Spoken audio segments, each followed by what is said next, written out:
2022 virtual coastal magic. I wish we could have been in person, but unfortunately, things. So we are virtual again. But at least we have this and we get to see other people's faces, even if it's in tiny boxes on computer screens. It's better than nothing, I think. Anyway, my name is Laura. I'm going to be the host for the Here Here panel. We're going to talk all things audiobooks. But first, I would like to let all of these lovely folks introduce themselves and tell you a little bit about their books. Jen, you want to go first? Sure. My name is Jen DeLuca. I live in Arizona, and my debut, Well Met, was published in 2019. I've published two subsequent books since then. They all are a contemporary romance series that takes place in the world of the Renaissance Fair. And the fourth book, Well Traveled, is on its way. It publishes in fall of this year. I don't know if that's all you need to hear from me right now, but that's perfect. Eric, you want to go next? Sure thing. I'm Eric Asher. I write steampunk and urban fantasy and a bunch of other stuff that I'm not remembering at the moment. I'm probably best known for my Steamborn series, and you can also find my Vesic books, which I am currently working on book 20 in that series, which is crazy. Dang. All right, Sam, you want to go next?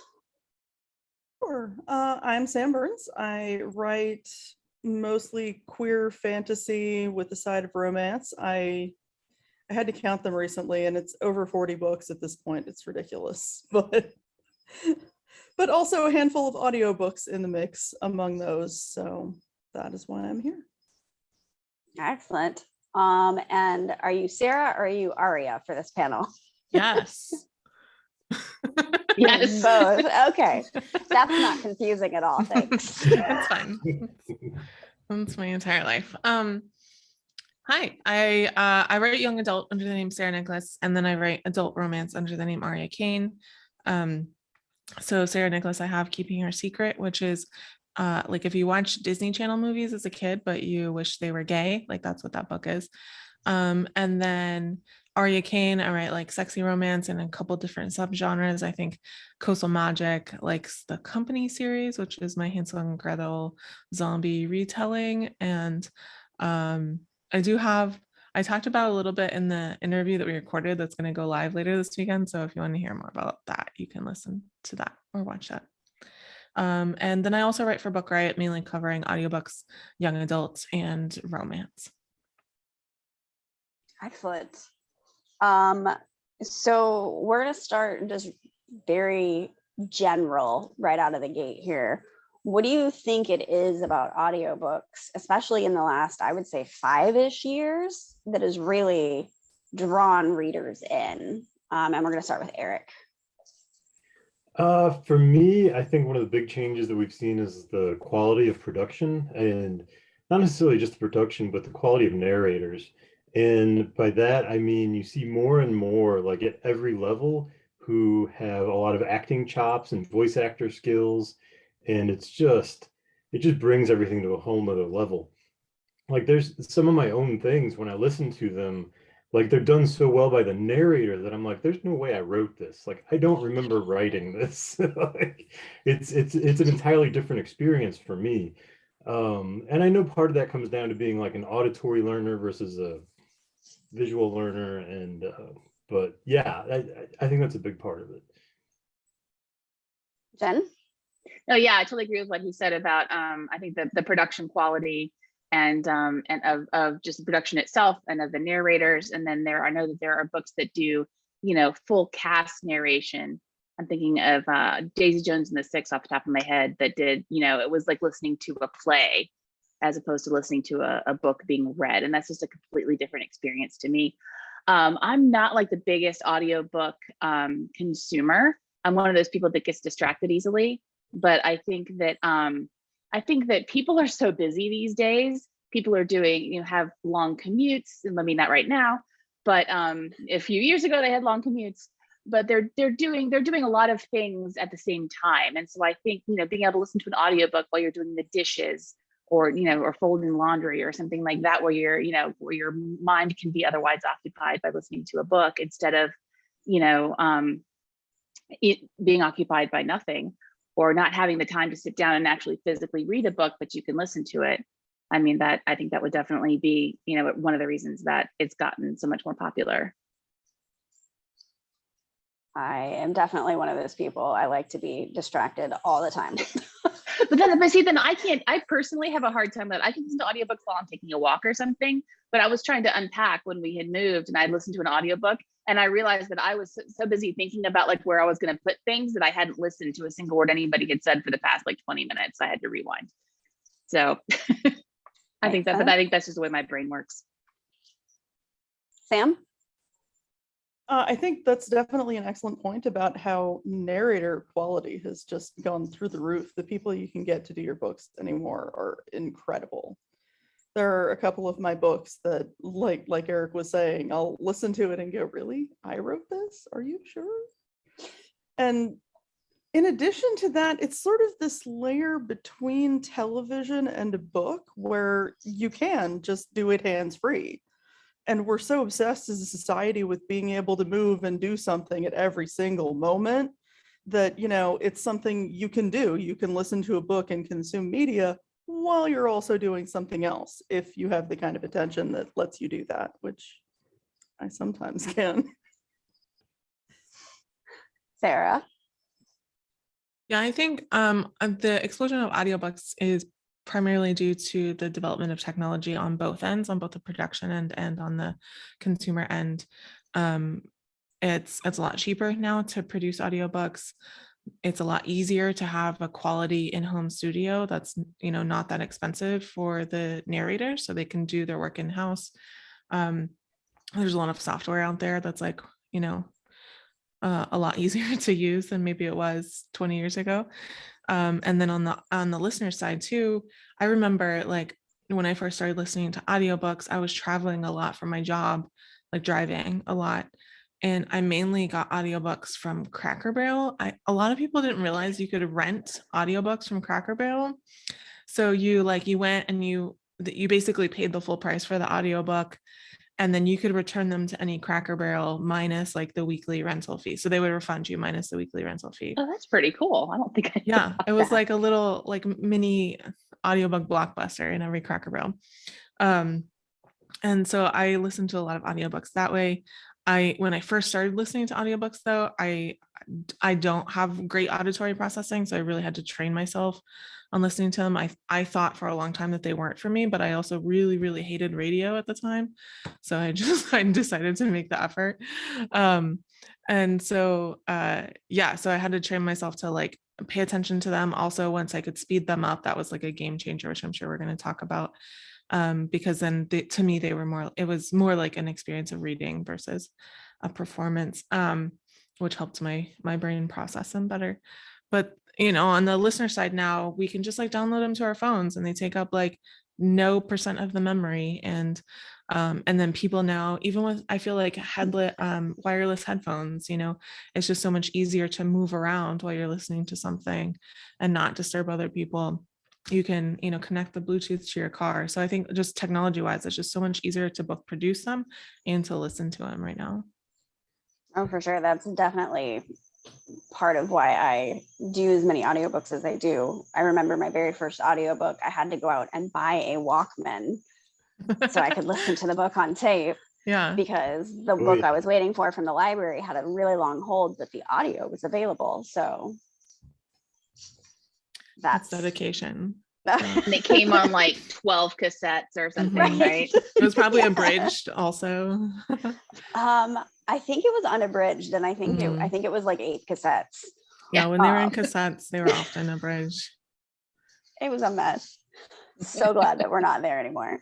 So we've got a good mix of you, your different, you know, publishing experiences. So what is the process for you? How involved are you in the making of your audiobooks? Sarah, do you want to go first? Yeah, so I don't have any audiobooks yet. But Yeah, so I just found out 2 weeks ago, Keeping Your Secret, which I looked it up. It came out in 2016. So the book came my out gosh. almost 6 years ago, just sold audiobook rights. So I don't have dates yet. I don't have a narrator yet or anything like that. It's brand new. But yeah, so that's gonna be an audiobook sometime. But it's happening. I'm so excited. I get Congratulations. consultation on the narrator, which any author who's ever signed a contract can tell you that doesn't really mean much. But hopefully we'll see what happens. Sam, you want to go next? Sure. I've got actually quite a few audiobooks. My first few were contracted by Tantor, and I went through the process of, yeah, you can technically turn down the narrator they gave you, but can you really? It wasn't bad though. He's a good narrator, but I'm an indie all the way through, and I really wanted to have more control over the process. So since then, I've done them myself, and the extra control and being able to pick the specific narrators I want, and like for a set that my co-writer and I did, we had a male narrator and a female narrator, which Tantor would never have done for us because it's not normal for the genre. So having that extra layer of control and being able to pick exactly what's going to happen is really important for me. Jen? Well, I'm published through Berkeley. So, they produce their audiobooks, in-house. And I had the same kind of, well, you can, here's who we're going to use. And I have, on my contract I have, but, I'm consulted on it. But then they basically sent me an email saying, here's who we want to use. Say yes, basically. But that said, I have a feeling I probably could have maybe pitched a fit if I wanted to. But the other person they wanted to use, the person that they used, Brittany Presley, is amazing. And I looked her up. They had sent me a couple of like clips, and then I went and looked her up on my own and heard some other, clips of things that she did. And her voice was just perfect, so perfect for my narrator of my first book that I was all for it. And she's done an amazing job.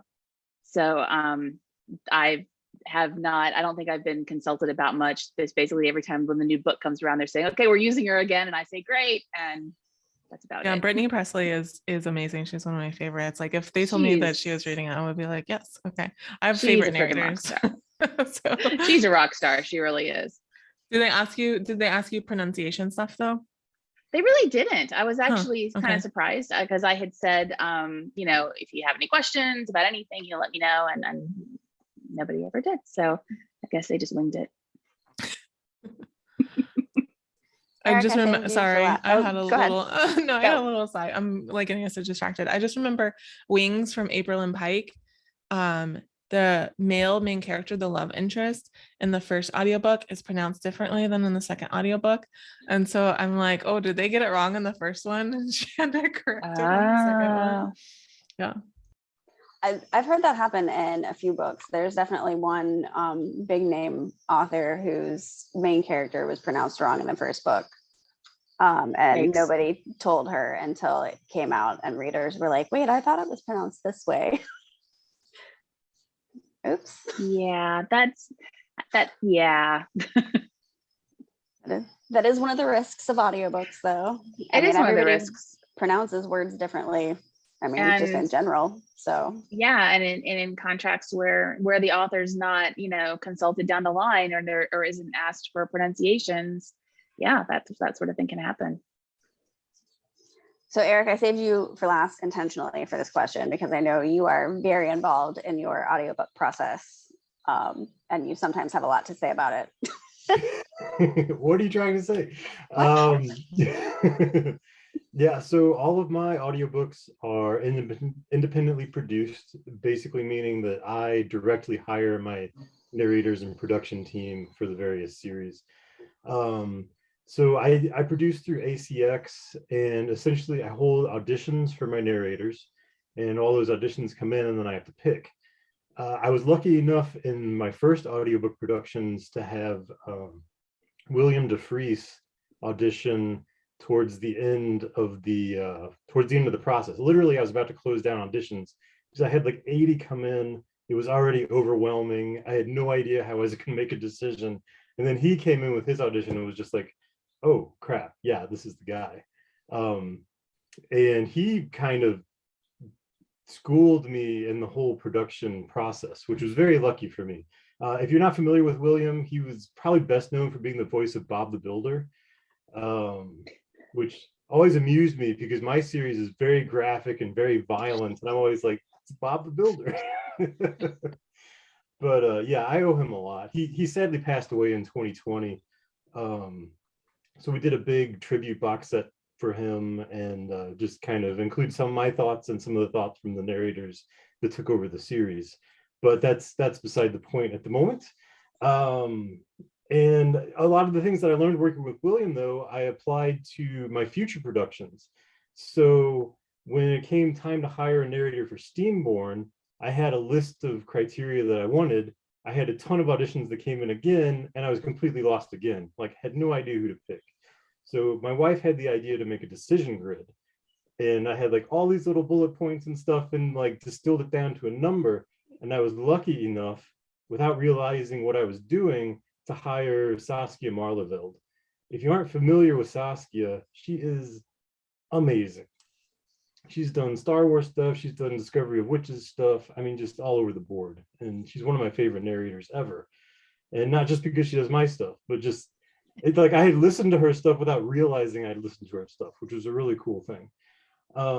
So yeah, one of the things for me was learning to kind of take the emotion out of it. Like I knew kind of where I wanted things to go, but taking it down to a numbers game, like I wanted a narrator who worked in my genre already. I wanted a narrator who had over 100 titles in my genre already. I wanted a narrator who was bestseller in my genre. I wanted a narrator with tens of thousands of reviews in my genre. And really, by using that criteria, I was able to lock in people like William and Saskia and Joel Leslie Frumkin, who's usually crashing our panel right about now.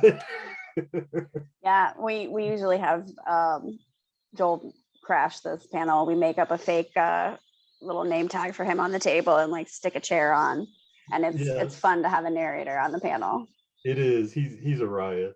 Funny story about Joel, not to take up too much time here, but he actually auditioned for my Steamborn stuff before I chose Saskia.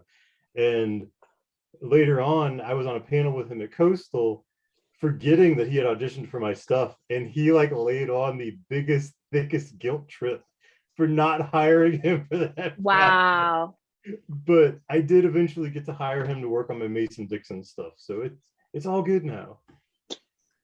I was there for that. It was excellent.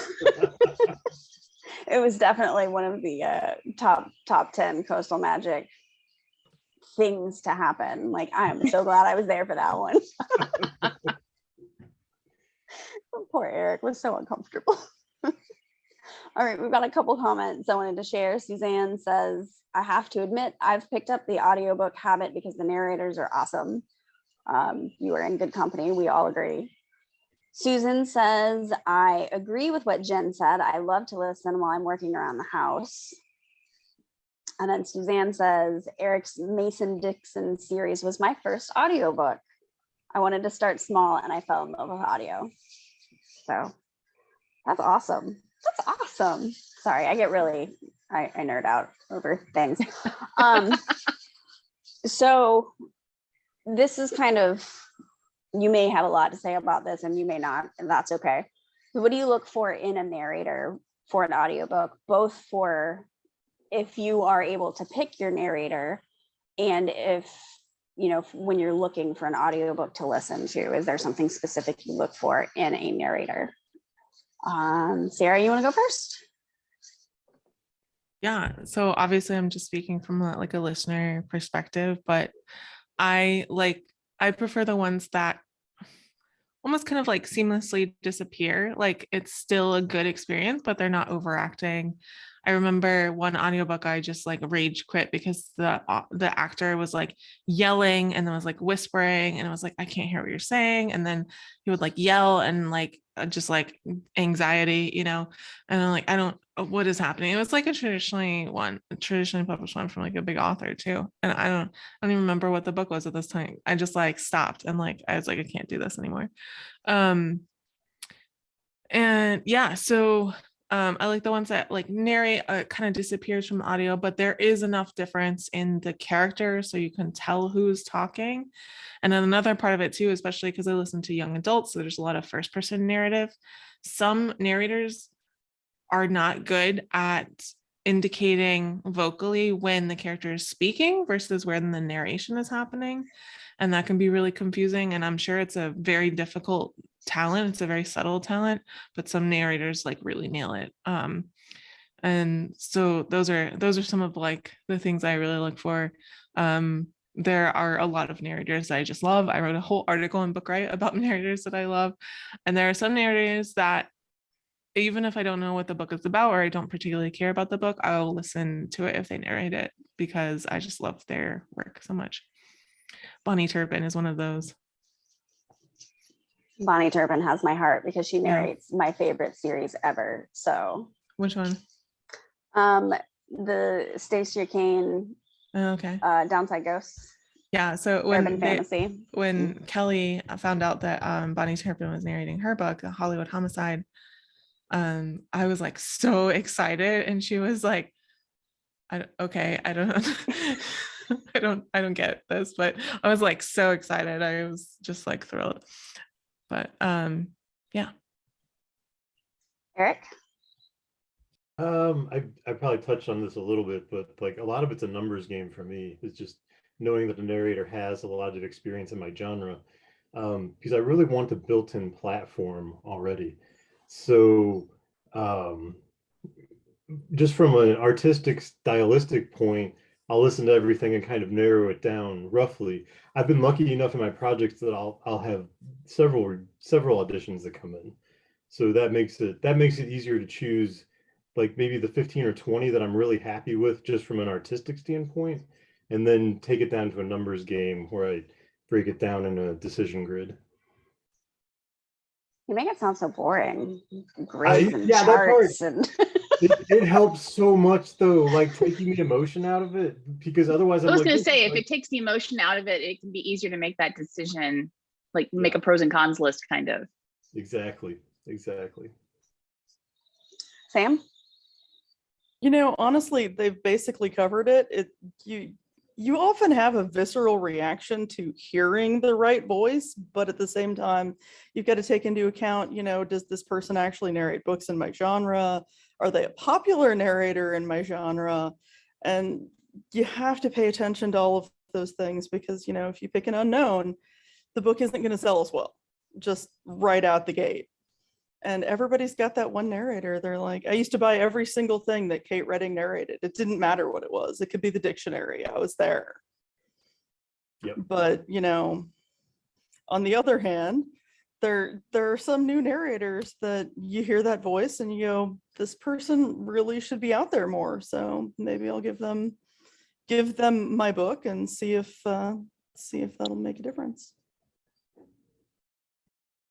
Jen? Yeah, I don't have a whole lot to add at this point. I personally think that I lucked out getting Brittany to narrate the books that that I have out right now, because she's a rock star and she did such an amazing job. And like I said, I'm not a huge audiobook consumer, so I don't think in terms of like favorite narrators or things like that. I think the more that I start to listen to them now that I'm getting from the library every so often, I'll probably start to develop favorite narrators. But because I have also, like Sarah, have had some reactions to listening to some people narrate audiobooks and either overact or be really exaggerated with the voices, where it gets to the point like I've heard some dual POV romances where there's a male and a female narrator, but where like say it's the male's point of view, so he's the narrator, but then he's doing the female voice of the other character, and it's so exaggerated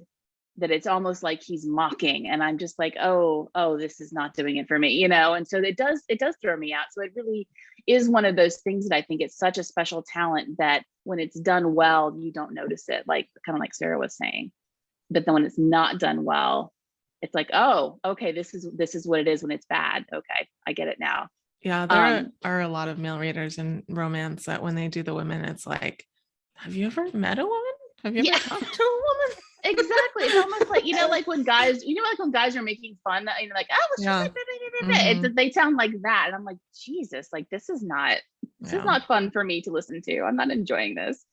I will say that one thing that happened to me when, like I said, again, not a huge audiobook person. So when I wrote Well Met, I wasn't thinking in terms of audiobooks, obviously.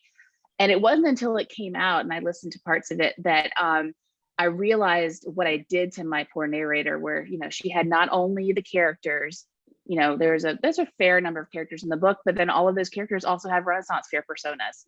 So she was basically doing double the characters. And I was like, oh my God, I felt so bad. I wanted to like send her a note and apologize. That's excellent. I actually had a moment like that where it was like, oh, I unintentionally did this sentence just entirely alliterative and it was a tongue twister. So oops. Send them a fruit basket afterwards. Right? We have a comment from Ashley. I've been listening to audiobooks for a few months now and absolutely love it. I always was a book type of person, but I feel guilty sitting and reading. So now I listen to an audiobook while I'm at work, in the car, and when I'm doing stuff around the house.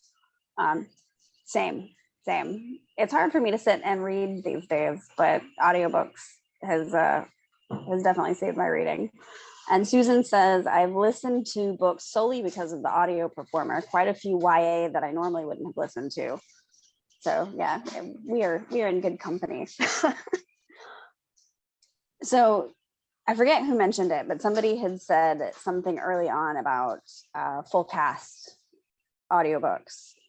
So are you a fan of audiobooks that have full casts or sound effects or not? Or if you've not listened to them, that's okay. I have feelings about it if you want me to go first. Sure, go for it. Okay. So I think full cast can be good and sometimes it can be not, for me personally, because like I said, I need to be able to listen to an audiobook as if I was reading it. And I know that doesn't make sense. Like some people enjoy the performance aspect of it, and I don't necessarily enjoy if it's like a performance, right? And so that's part. So I listened to all of Tamora Pierce's what was that series called? It's a younger series, Circle of Magic or something like that. And those are full cast audio, and that they have like different actors for the characters when they speak, and then they have one actor for the narrator. And it was just like distracting to me, honestly. And it felt like I was listening to a cartoon that I couldn't see, Yeah. And so I was just like frustrated, but I also, like I said, I have some auditory processing issues. So that just maybe me. Sound effects. I don't really like sound effects. Like all the Star Wars audiobooks have a lot of sound effects, and it's so distracting to me. And when they're on the ship, they have this like low thrumming sound, which is like really cool, honestly, like audially, but like it's just so distracting. I just hyper focused on it. I can't focus on the rest of the story. So like I feel like occasional sound effects would be fine, but it doesn't seem like producers go that way. They either go like all in or they don't have sound effects at all. What I really like, and this is like kind of related, is like if a book has a song in it and the song is actually sung as opposed to just kind of like spoken. I love that. And I understand like narrators aren't necessarily singers. So some of them, cannot sing. That's fine. But I do really enjoy it when they can. I do sometimes get some secondhand embarrassment when a narrator has to like sing a song and they're not a singer. Yeah. I'm like, all right, can we skip this? Yeah. Oh, I do want to add related. So Richard Armitage, who played a lot of people, but Thorin Oakenshield in The Hobbit, which he sang in The Hobbit, he narrates a couple of audiobooks, and like there's this book. I am still not interested in that book, but I listened to that entire 12-hour audiobook because he narrated it, because like Richard Armitage in my ears any day is fine by me. Yeah. Yeah, could read the phone book, definitely. Yeah. Anybody else have strong opinions on sound effects or full casts? Well, yeah, I was the one that I think that brought up the full casting because I Okay. mentioned Daisy Jones and the Six. That's I right. think it worked really well for that book because that book was like interviews, you know, so it was in an interview format, so it lent itself really well to just being, you know, the different people talking, you know, their interview thing. So it wasn't, I don't think it had any like prose sections that I can recall. So I think that it worked really well for that format. I think that's the only full cast one that I've ever listened to, and I don't think I've listened to any that have. I wanted to add that It's Not You, It's Me by Stephanie Kate something. It's like that too, because she's doing interviews, and so that's fine. I feel like that's yeah. better. I mean, that it's almost a natural way to listen to it, and it made it a lot more entertaining to listen to for me. I think sound effects would be distracting. I haven't listened to any with sound effects, right? But that to me at that point, I think you're approaching like radio drama, which is a different thing. So that to me is an odd choice. But again, not an expert. Sam, you have thoughts? You know, I haven't listened to a lot of full cast, or I think I've listened to maybe one or two that had effects added, and I don't think it really added much, and it could be distracting. So for the most part, I just skip them personally. Eric, are you adding sound effects to your next audio? I am not, but I have a caveat. Done well, it can be amazing. If you aren't familiar with Graphic Audio, it's a company that does full cast productions, and they do some sound effects, but it's not like a constant, like in your ear the entire time thing, and it works pretty well. Other companies I think do it better, especially I'm going to forget the name. It was one that William actually started before he passed. I think it's the Graphic Audio Company. No, not Graphic Audio. Audio Comics Company.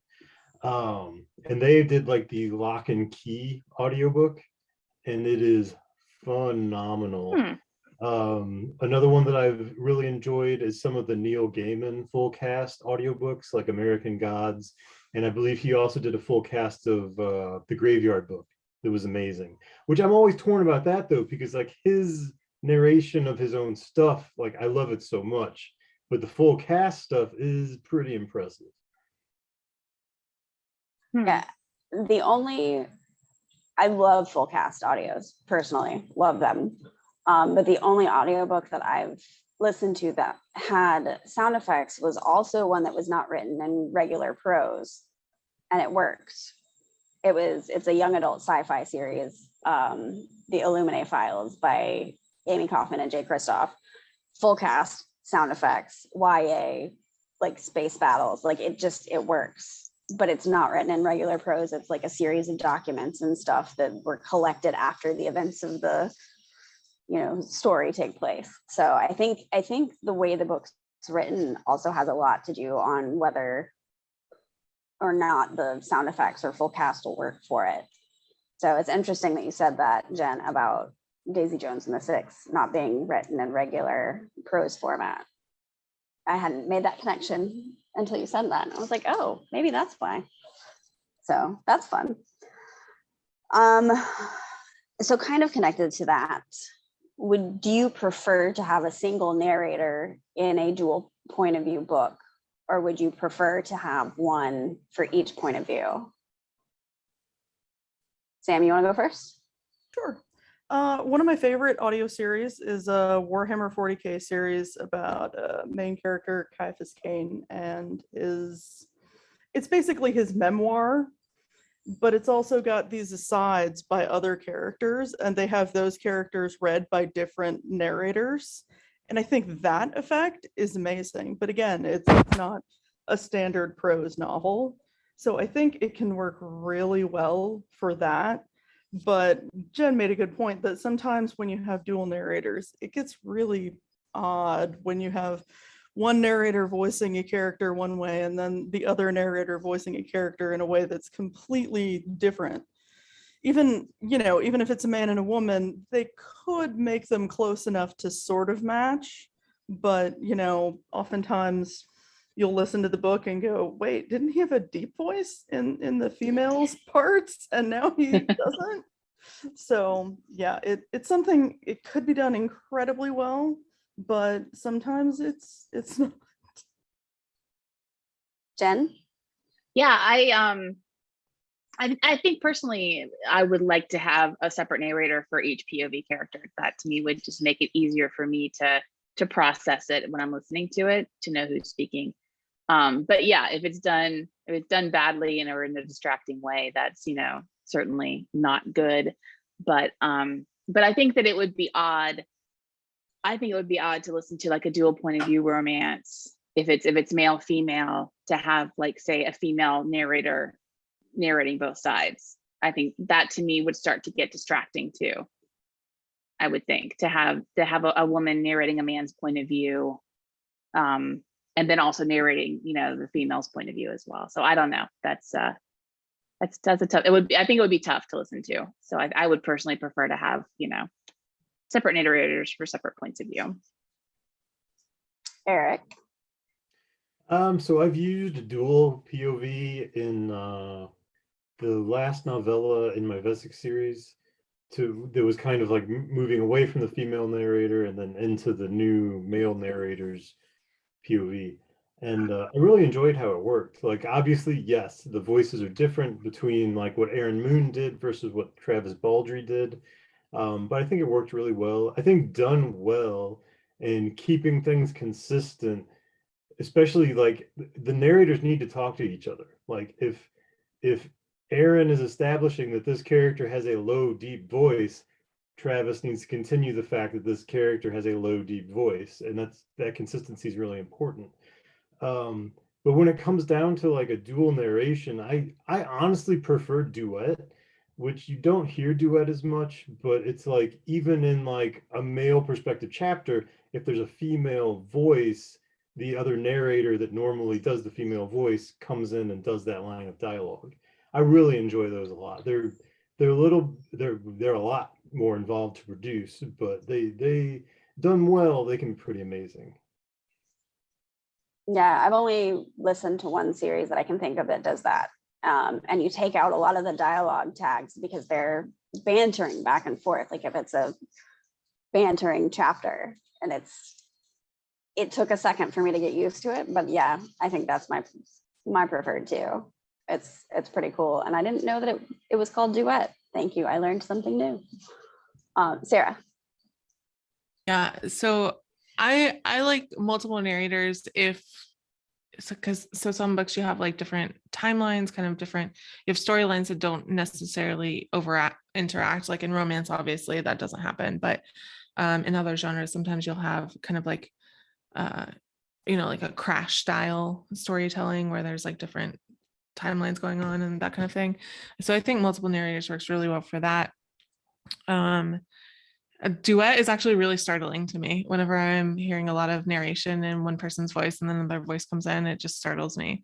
And then I'm distracted. But I mean, also like my brain doesn't work like normal people. So, maybe that's just me, but I have, to what Jen said, there are romance narrators who can narrate both parts, the male and the female part. And I don't know how they do it. Like, I'm sure if I cared enough, I could study it, but I don't. But like, it sounds different. It's the same narrator, but it's just like their cadence is different, their rhythm is different, their accent is different. And so that helps a lot. And some narrators don't do that, but like if you listen to a Nora Roberts book, like, well, of course Nora Roberts is going to get like the best narrators out there, but a lot of her books do that really well. A lot of her audiobooks do that really well. What I really don't like is if you have a book that is in multiple points of view, that is in first person, and the voices do not change at all, like in between. That's really frustrating because I don't know who's talking at any given point of time. But that happens like writing wise too. I remember, like, no shade to James Patterson, but like all the shades of James Patterson, Witch and Wizard is a brother and sister. Like, it switches back and forth between the brother and sister narrators, and those voices, like the authorial voices, not narrator anything, sounded exactly the same. And so the same thing can happen authorially too, but like audially it's really confusing when it happens. The narrator who does the Outlander books, I think it's Davina Porter. In the second and third books and so on, there's other points of view. I forget that it's the same narrator. Like, she's so good. She's so good. So good. So I think we had some reader questions and comments. So let's go back to that. Susan thinks that Joel does female voices really well. Joel Frumkin. So we have a question from Heather. Have you changed your writing style at all after hearing your books in audio? For example, there's an author who uses the word tousled about 10 times in one book, or mentions a character's eye color every time she talks about a character. Did you pick up on any of your writing quirks after hearing your audio? Jen, do you want to go first? You kind of touched on this a little bit already. I would say a short answer, not really. I'm a little more aware of when I'm writing. I'm a little more aware of, oh, someone's going to be saying this out loud now. And then I just sort of say, well, good luck with that, and keep writing. I will say that this is going to sound really weird, but I haven't listened to a whole lot of my own stuff because it's weird to me. When I got my first, when my first book came out and I got the audio, and I was at first, I was just like, well, I want to see what this scene sounds like. And so I just kind of, picked a scene in the middle of the book. And it was really fun just to sort of see what she did with the different voices. But it was so weird to me just as a person to hear my own words. And it is that sort of thing that Eric was saying about, oh my God, I wrote this. Like, is this actually something that I put down on paper? But I was so conscious of the fact that they were my own words that it just felt so weird to have them be an audiobook. And I don't know how to describe that. So I never actually listened to the book from start to end all the way through. I just sort of would listen to this chapter, and then I would listen to this chapter, completely skipping the sexy times chapters. There was no way I could listen to it. I tried, I got about a page in and I noped right out. That was just too weird for me. I'm a little conscious of it now when I'm writing it, that, oh yeah, this is going to be read out loud now. But I just say good luck and keep writing, and try not to let it affect the way that I write. Because so I'm sure that my quirks are still just front and center.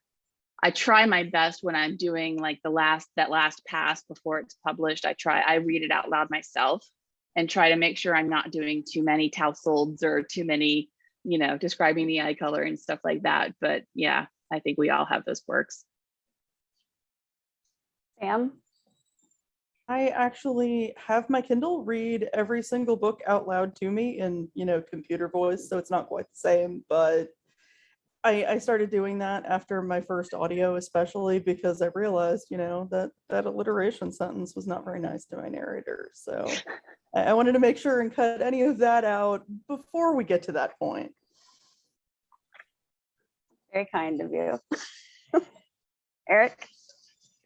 Yeah, for me, it's really the echoes, where like a character does a certain action, and then 2 paragraphs later, another character does the exact same action. It's just one of those things that gets stuck in your brain, and you repeat it, and you don't really notice when you're writing it. Sometimes you don't notice when you're editing it, but you notice it when you listen back to it on audio. Woo! So yeah, I'm lucky enough to be in a position where if I'm listening to something that's slipped through editing, my editor's really good at catching these things. But if it slips through and the narrator's doing it, when I'm doing the QA on the audiobook, it's like, oh yeah, no, we need to fix that. So I can fix it in the manuscript, the narrator can fix it before we finalize production, and it helps create a really clean audiobook, which I really appreciate. Sarah, I know you don't have anything in audio yet, but is there anything you think you're going to learn about your writing style, listening to it being read to you? I can tell you right now it's going to be the problem, because there was a problem writing it. So it's a female romance in third person. Like, I don't know whose hand is whose. I don't know, whose side is whose. Who brushes whose hair off of whose face. It's so confusing. After writing that book, after editing that book more accurately, I swore to myself I would never write a same-sex romance in third person again, and I'm not. I'm writing a first person one now. But that was like, I don't know, like God bless whoever narrates my book, because I'm sorry. But I do read aloud my manuscripts, like, but usually one of the final editing rounds I do is read them aloud, and that just helps me catch like a lot of the repetition, a lot of the sentence structure repetition is so much easier to catch when you're reading it out loud, which especially early on was like a huge problem for me. And then so I'm a literary agent too, right? And so I listen to manuscripts. I have Word read them aloud to me. And like, there's no other point. I just want to tell you this story. I don't know if it's related to this, but so I was listening to this audiobook, and there's a main character, there's a side character, but like a big part of the book named Dr. Zellweger. And so Word it's weird. So like when you're connected to the internet, you have a whole bunch of different voice options. But if you're not connected to the internet, you have like one or two voice options, and they're worse. They're like more robotic, right? And I live in the middle of nowhere, right? So when I leave my house and I have it in my car, it automatically switches to that like no internet voice. It struggled so much with this character's name. His name is Dr. Zellweger. Zellweger, no problem. Got that. Can't, like, I don't know why you could pronounce that, but you could. Doctor though, it's DR period, right? So like sometimes it would think that it was the end of the sentence. So it'd be like, I said to Dr. Zellweger, blah, blah, blah. And I'm like, what? And then sometimes I would figure out that it was, his title or whatever. Other times though, this is the best. And this is why AI narration is not quite there yet. Thought that it meant drive, like DR, the address. Like on an address. Yeah. So it'd be like, I said to drive Zellweger, blah, blah. And it just cracked me up so much. And like, once you figure out what it's doing, like, it's fine. You can kind of like fix your brain to make it work. But yeah, so I listen to manuscripts too a lot of time, because like when I work, I have like a 70 to 80 minute drive.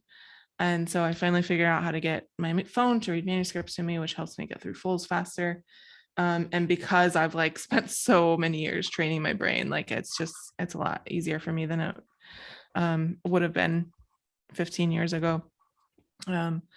But I do notice things there too. Like especially, I think the biggest thing you notice when you listen to books is the sentence structure. If a writer doesn't vary their sentence structure, they repeat the same sentence structure. That's really noticeable in audio.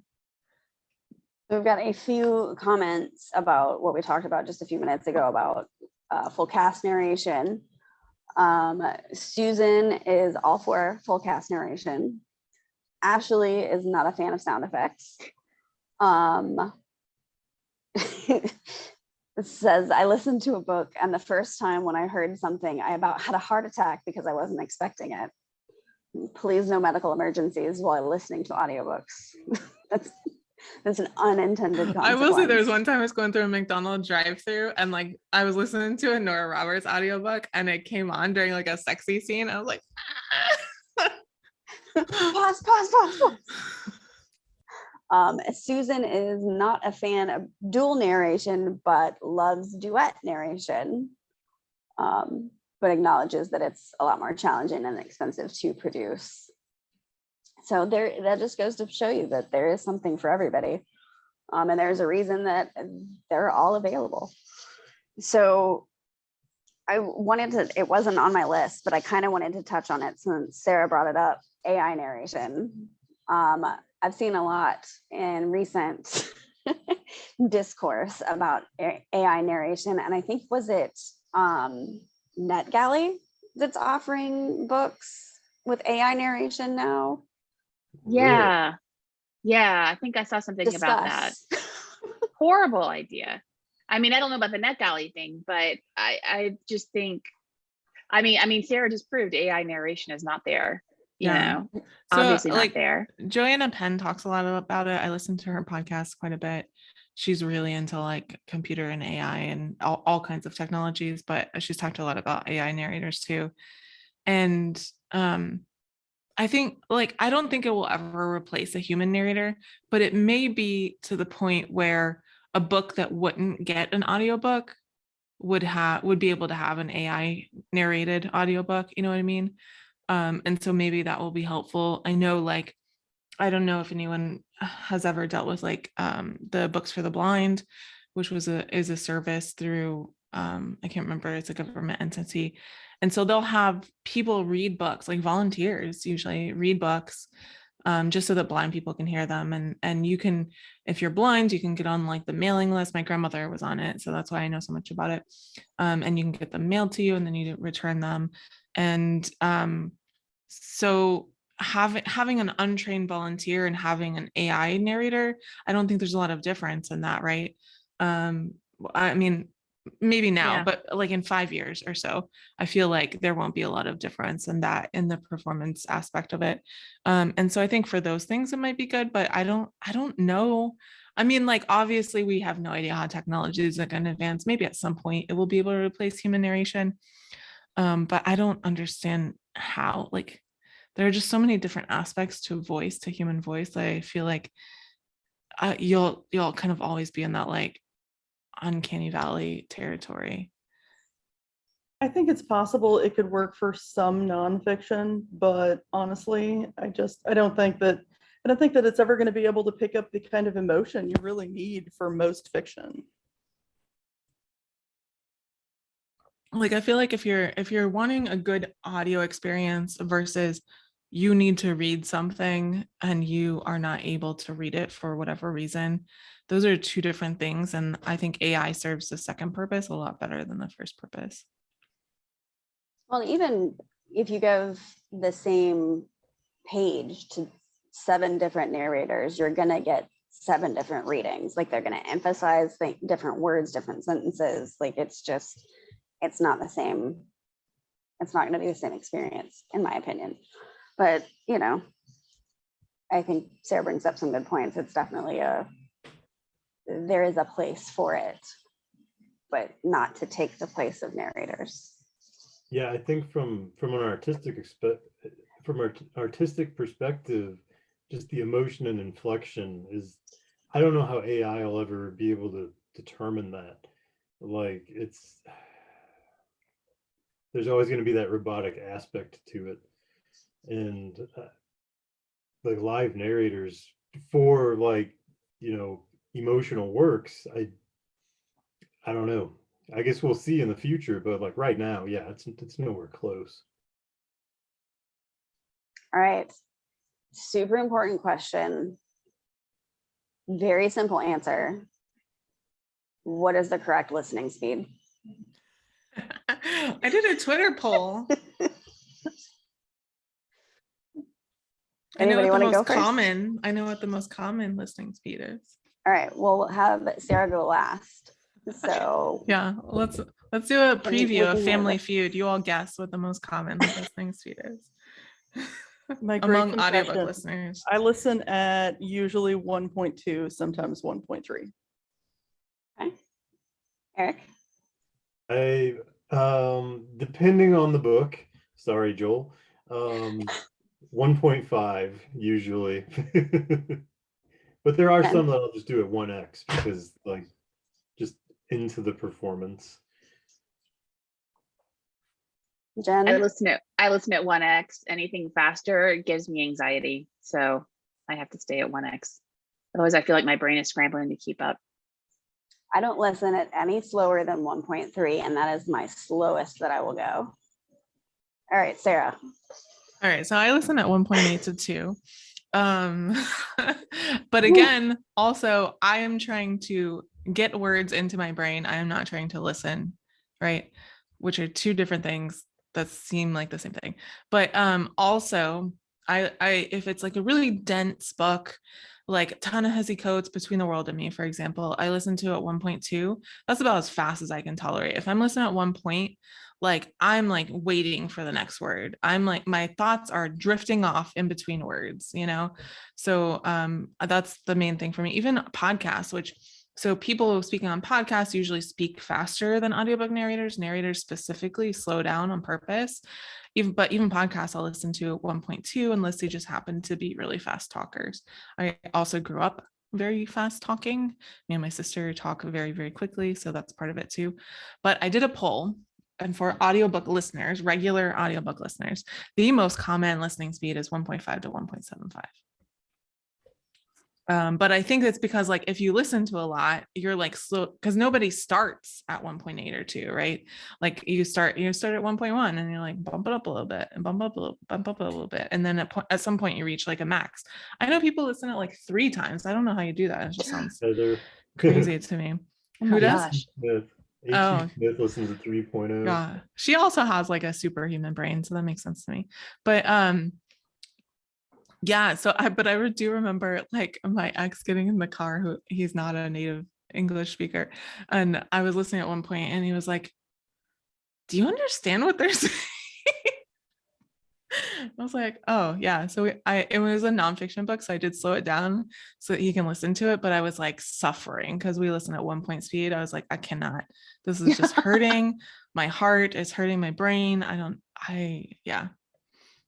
So we have actually a comment from somebody who has listened to some of the AIs on NetGalley. Madison, I listened to 2 of those AI at NetGalley. They were okay. They gave you the story, which is what they needed for the reviews. So that's good. I was curious. I wasn't sure if anybody had had a chance to do it. So thank you for sharing that, Madison. I'm excited to maybe check that out. So I think it's interesting that they're doing that. Yeah, for sure. But yeah, it'll be interesting to see if it works out for them too, if it increases the number of reviews that they get for titles that they're doing it for. But that, I just checked, we are out of time, guys. So we need to wrap it up. So first of all, thank you guys for hanging out with me. I had a really great time. This hour went by super fast. So before we close out, if you could tell the readers where they can find you online, where you like to hang out, what you've got coming up, both book-wise and for the rest of this weekend, if you're hanging out for any more panels, have any more meet and greets, that kind of stuff. If you know off the top of your head, sorry to put you on the spot. Sam, you want to go first? Sure. I am at burnswrites.com, easiest way to find me. I'm not really on much social media anymore because I was wasting a whole lot of time every day on there, so I stopped. For the rest of this weekend, I have there's a dragon panel tomorrow, and I also have signing, and there's a Q&A. I don't know the times off my top of my head, but I'm sure they're in the group, and that's pretty much it. Eric? You can find me at Instagram and Facebook at /Eric R. Asher. And my website is also ericarasher.com. My next upcoming book is probably the next Bessic book, which will be called Garden Gnome Graves, which has a humorous aspect to it, in case you were wondering. Sarah? Yeah, so I'm doing There Be Dragons tomorrow at 10, and then the Murder Mystery tomorrow night at 8:30. Saturday, Romance Family Feud at 10. That's gonna be really fun. So make sure you tune in for that. It's really fun. And then 1:15, my Q&A that's pre-recorded is going live. And don't listen to that hungry, just a heads up. Trust me, I got hungry recording it. And then reading the other panel at 5 p.m. on Saturday as well, and then 8 p.m. is the Power of YA panel on Saturday as well. And then Sunday 12 p.m. social media fun times. You can find me online, sarahnicholas.com, Sarah with an H, Nicholas with no H, Twitter, Sarah_Nicholas. And if you want to see all the food that I talked about in my pre-recorded thing, you can find me on Instagram at President Sarah. Jen, last but not least. Last but not least, you can find me at DeLuca.com, and Instagram is, I think it's DeLuca Writes. As far as the rest of the weekend, I'm doing the Family Feud. I'm doing the murder mystery thing tomorrow night. I'm doing the rapid fire author Q&A tomorrow also, and then Sunday I think I have some book signings, and that's me for the weekend. Excellent. Well, thank you all for hanging out with me tonight. Thank you to everyone who's watching this live. If you're watching a recording, thanks for hanging out with Coastal Magic Virtual 2022. Hopefully next year, we will actually be able to see each other in person. I'm tired of imagining all of you as tiny little boxes on my computer. I'm pretty sure you're all real people, but I'd like to verify in person. So, Oh, I am going to the meetup on Saturday. oh, Are you cool. going to that? I am. Cool. All right. So for anybody coming to that, we'll see you in person. Everybody else, I'll see you online. Thanks for hanging out. Have a good night, everybody. Bye. We're no longer live, I think.